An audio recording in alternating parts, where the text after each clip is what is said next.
Devia ser proibido.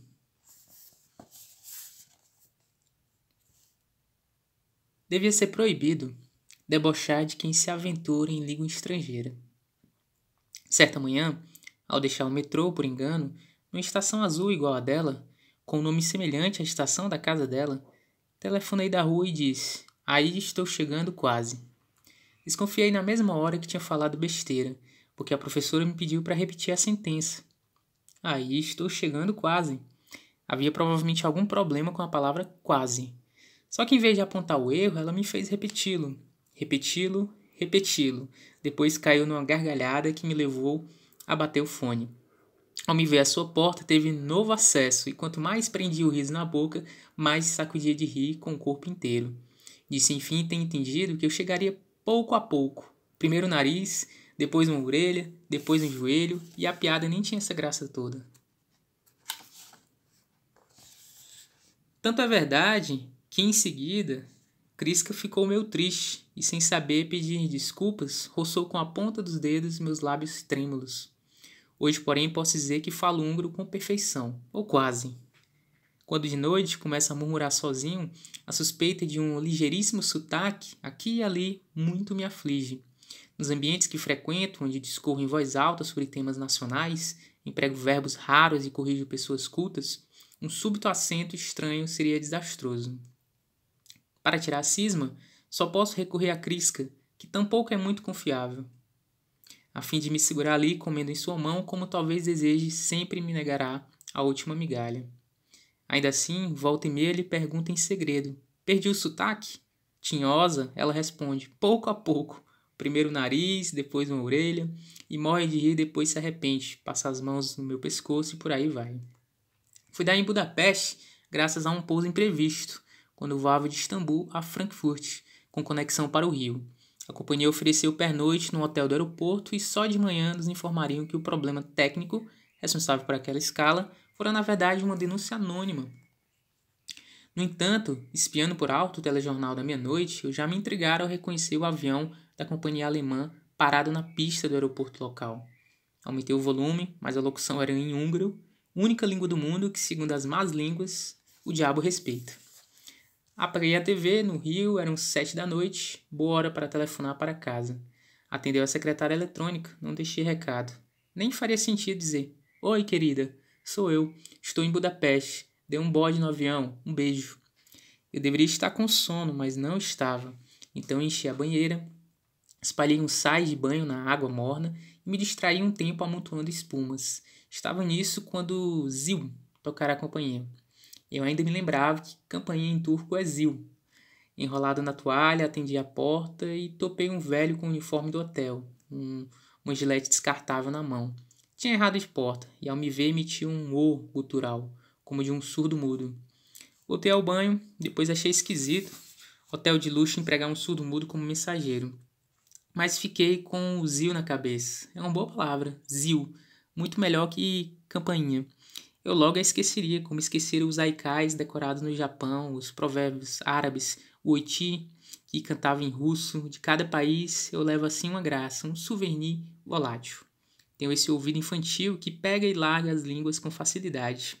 Se perseverasse, poderia aprender o grego, o coreano, até o vasconço, mas o húngaro nunca sonhara aprender. Já passava de uma quando fui para a cama, nu.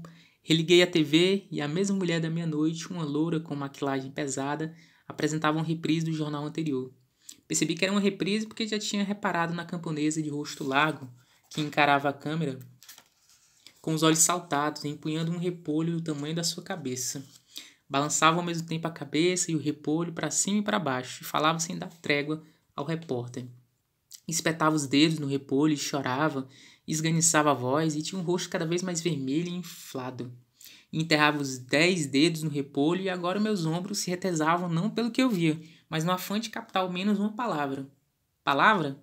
Sem a mínima noção do aspecto, da estrutura, do corpo mesmo das palavras. Eu não tinha como saber onde cada palavra começava ou até onde ia.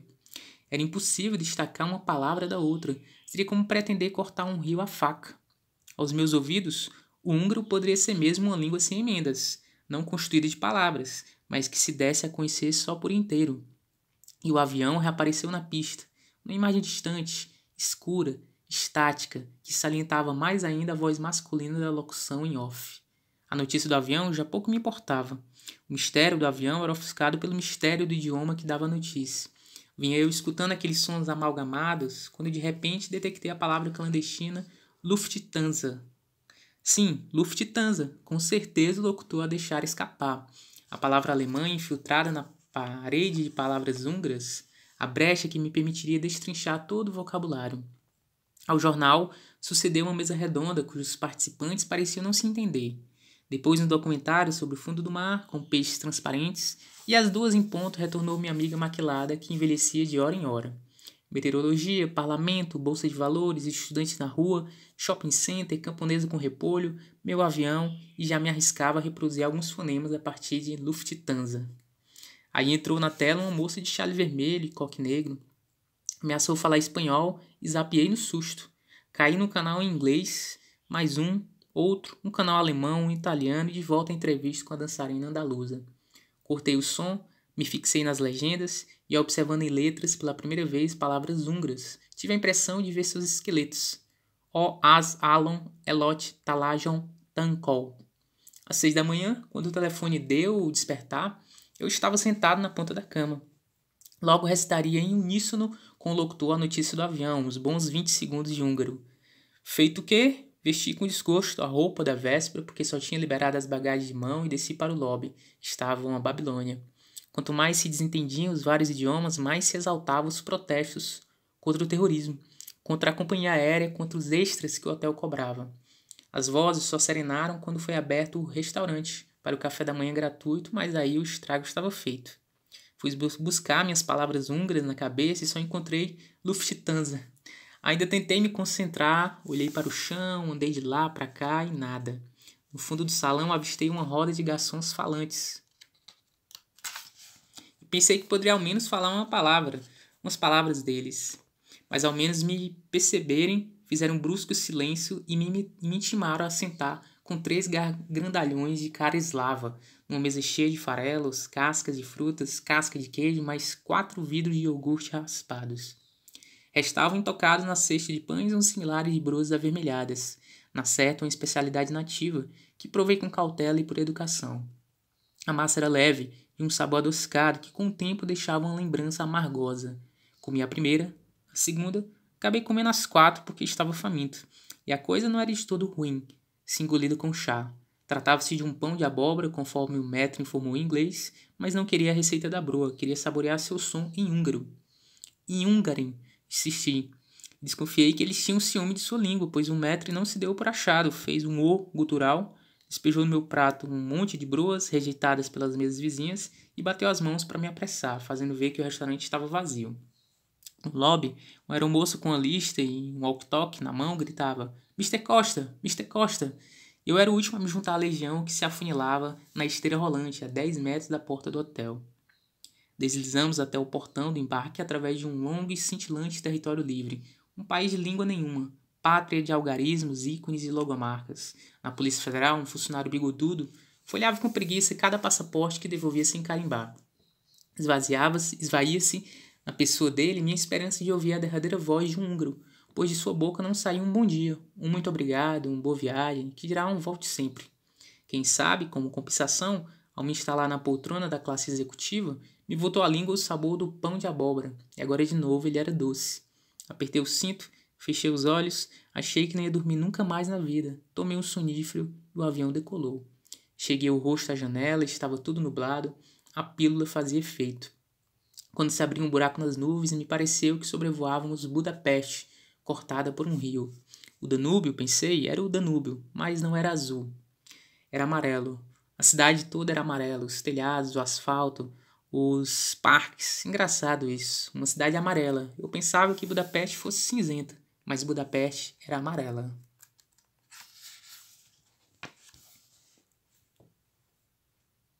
No caso das crianças.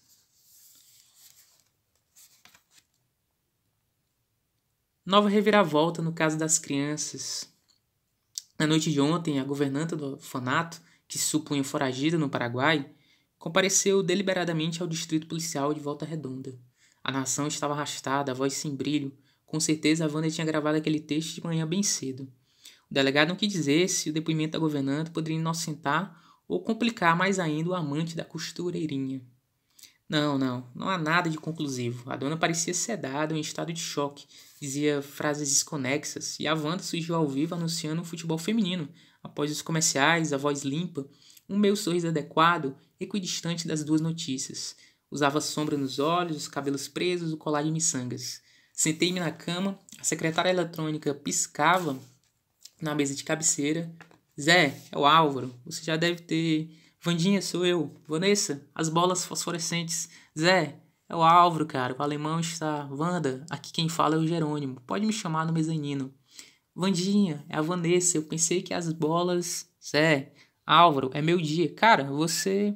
Eu tinha tomado vinho, barbitúricos, o avião se atrasara em Frankfurt, houve escala em São Paulo, malas se extraviaram, fuso horário de jet lag, fiz uma ducha, comi bananas, fui pela praia devagar, rente à ciclovia, meninas pedalando, meninas de patins, sol de outono, parei o carro em Ipanema. O quiosque estava tranquilo, pedi um coco, dobrei os braços no balcão, recostei a cabeça nos braços, as pessoas cruzando pelas minhas costas. Você viu a cara dele? O escroto ainda fica pálido. Ela afastou só equipamentos de primeiro mundo, cheio de frisas. Depois iam falar que era para um... Aí eu disse para eles, mas ia dar uma grana considerável. O vice-presidente me contou no telefone, para mim de repente, é isso mesmo. Pensei em tirar os sapatos e molhar os pés, mas o macho estava longe. Me deu preguiça de andar na areia. Tinha de seguir para a agência, entrei no carro, a preguiça era muita. Preguiça eu não conhecia, no tempo em que atendíamos numa sala 3x4 no centro da cidade. Atendia eu, na verdade, porque o Álvaro passava os dias na rua fazendo contatos, tomando providências. Quando ainda anunciava a agência nos classificados, ele mandava imprimir em negrito a palavra confidencialidade. E apareciam sujeitos encafifados, olhando para baixo, falando com a boca torta. Na época eu topava qualquer encomenda, não pelo dinheiro, que mal dava para quitar o aluguel da sala. Pagava-me os honorários correntes no mercado, como se paga por página um escriba velho, um digitador, um copiador de enciclopédias. Pagavam em espécie mediante a entrega da mercadoria e partiam às pressas, quando muito entreabriam um envelope para conferir o número de folhas ali dentro. Para mim, valiam como exercício de estilo aquelas monografias e dissertações, as provas de medicina, as petições de advogados, as cartas de amor, de adeus, de desespero, chantagens, ameaças de suicídio, textos que eu mostrava ao Álvaro antes de limpar o arquivo. Ele espiava a tela e falava gênio, gênio, pensando em outras coisas. O Álvaro nunca pensava exatamente no que estava olhando. E a Wanda implicou com ele logo no início do nosso namoro. Referi-se ao Álvaro como vampiro, porque chupava o meu talento, porque me trancava na agência e saía para os coquetéis. Dizia isso por me querer bem, não aos meus escritos, que ela não lia. Wanda nem sabia direito que espécie de escritor era eu. Ela me conheceu já bastante aprumado, ignorava o quanto o Álvaro acreditara e investir em mim, desde a faculdade de letras até a agência montada por iniciativa dele. Ele tinha algum dinheiro de família, era bem relacionado, e quando se aproximou de um pessoal da política, eu estava apto a redigir discursos para qualquer circunstância, a partir de um rascunho ou uma entrevista breve. Discursos de campanha remuneravam bem, mas me deixavam insatisfeito, infeliz mesmo. Muitas vezes o orador atropelava as passagens que eu mais prezava, não hesitando em saltar parágrafos inteiros, caso a agenda estivesse cheia ou o sol forte. E intrometia de supetão os arrebatamentos da cabeça dele que os populares aplaudiam, depois largava a papelada no palanque para o vento levar. De modo que recompensa profissional para valer só obtive a partir da publicação integral de meus artigos em jornais de grande circulação. Meu nome não aparecia, lógico. Eu, desde sempre, estive destinado à sombra. Mais que palavras minhas fossem atribuídas a nomes mais e mais ilustres, era estimulante, era como progredir de sombra. A Cunha e Costa Agência Cultural já estava então estabelecida em 3 ambientes com vista para a praia de Copacabana. E o Álvaro inventou de emoldurar e pendurar nas paredes as minhas obras de sua predileção. Eram artigos escritos em nome do presidente da Federação das Indústrias, do ministro do STF, do cardeal arcebispo do Rio de Janeiro, em suma. Era uma galeria que o Álvaro exibia a quem entrasse na agência, dizendo: José Costa é gênio. Procurava empresas, autarquias, fundações, sindicatos, clubes, churrascarias, abria um book com seus artigos e proclamava: José Costa é gênio. Mas Álvaro, e a confidencialidade? Ele ria, sua risadinha fina, engraçada, nome grande e peludo, e garantia que nossos clientes eram os primeiros a fazer propaganda da Cunha e Costa. Até não clientes se gabavam por aí de terem dispensado suas assessorias, pagando um pouco mais por nossos serviços diferenciados. O Álvaro falava essas palavras, e no entanto os artigos nas paredes me incomodavam. O book me incomodava. Estar em evidência era alguma coisa como quebrar um voto. Foi o que lhe comuniquei numa conversa franca. O Álvaro me ouviu com o olhar parado, pensando noutras coisas, e seguiu ampliando a galeria e contratou um empregado para carregar o book, que àquela altura já era um cartapaço. De qualquer maneira, ao alardear na praça a nossa fábrica de textos, tinha agora o cuidado de omitir meu nome, caso lhe perguntasse se não seria ele mesmo, Álvaro da Cunha, o versátil literato. Baixava a cabeça e resmungava, deixa isso pra lá. Depois de casado, eu chegava em casa alterado, tarde da noite, e a Wanda não se conformava. Esquentava minha sopa, amaldiçoando o Álvaro. Eu deixava por isso mesmo, não tinha como lhe explicar que, encerrado o expediente, me demorava sozinho na agência por conta própria, em leitura obsessiva. Naquelas horas, ver minhas obras assinadas por estranhos me dava um prazer nervoso, um tipo de ciúme ao contrário. Porque para mim, não era o sujeito que se apossava da minha escrita, era como se eu escrevesse no caderno dele. Anoitecia, e eu tornava a ler os fraseados que sabia de cor. Depois repetia em voz alta o nome do tal sujeito e balançava as pernas e ria a beça no sofá. Eu me sentia tendo um caso com a mulher alheia. E se me envaideciam os fraseados, bem maior a vaidade de ser um criador discreto. Não se tratava de orgulho ou soberba, sentimentos naturalmente silenciosos, mas de vaidade mesmo, com o desejo de jactância e de exibicionismo que muito valorizava a minha descrição. E novos artigos me eram solicitados e publicados nos jornais com chamada de capa e elogiados por leitores no dia seguinte, eu aguentava firme. Com isso, a vaidade em mim se acumulava, me tornava forte e bonito, e me levava a brigar com a telefonista, a chamar o office boy de burro, e me arruinava o casamento, porque eu chegava em casa e já gritava com a Wanda, e ela me olhava arregalada, não conhecia os motivos de eu estar assim tão vaidoso. Eu tinha de fato um mau temperamento quando veio dar na agência o convite para encontrar anual de autores anônimos a se realizar em Melbourne. Era uma correspondência postada em Cleveland, sem outro indício de remetente, tendo como destinatário Cunha e Casta Agency. No envelope preto que o Álvaro abriu, me passou achando graça. Joguei a carta na gaveta das coisas desimportantes, mesmo porque não trazia maiores informações além do nome de um hotel e uma data que sem querer registrei. Era o dia de anos da Wanda. Meses mais tarde, chegando em casa às 2 da manhã, encontrei minha mulher sentada na cama com cara de sono, pois acordava cedo desde que virara apresentadora de telejornal. Quando me perguntou se eu ainda queria a sopa, no impulso lhe respondi que na televisão ela parecia uma papagaia, porque lia as notícias sem saber do que falava. Ela calçou os chinelos, vestiu um casaco de crochê por cima do pijama e foi devagar para a cozinha. Ligou o micro-ondas e, sem elevar a voz, disse que pior era eu, que escrevia um catatal de coisas para ninguém ler. Dispensei a sopa, abandonei-o lá com a roupa do corpo e me ajeitei na agência, onde ficava namorando meus artigos até adormecer no sofá. Depois de noites dormindo ali, com uma sobra de raiva e dor nas costas, pensei em voltar para Wanda em consideração ao seu aniversário. Foi quando me lembrei do convite na gaveta. O Álvaro não se opôs à minha viagem para a Austrália. Até fez alguns comentários sobre globalização e coisa e tal. Eu tinha dinheiro suficiente, com mais de 30 anos nunca havia deixado o país. Julguei que, na pior das hipóteses, friaria a cabeça dando a volta ao mundo de avião. Passei em casa para fazer a mala, a Wanda não estava. Deixei-lhe um bilhete informando que partiria para o Congresso Mundial de Escritores. Ética, leis de imprensa, responsabilidade penal, direitos autorais, advento da internet, era extenso o temário do encontro. A portas fechadas, num hotel soturno de Melbourne, oradores de diversas nacionalidades sucediam em palestras que acompanhavam em espanhol pelo sistema de tradução simultânea. Mas já na segunda jornada, a medição, à medida que entrávamos pela noite, as questões de interesse comum iam dando lugar a depoimentos pessoais, constrangedores.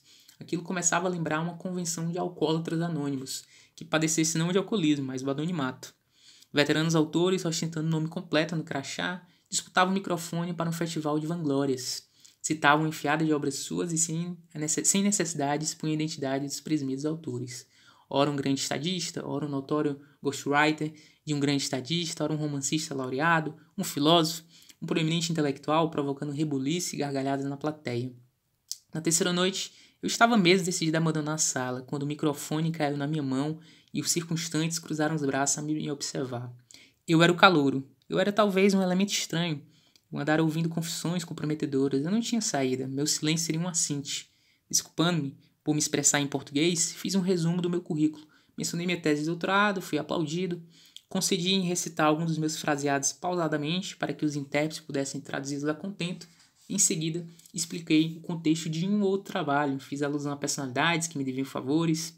Daí a pouco estava a desembuchar fragmentos embaralhados de todos os artigos que me vinham à cabeça.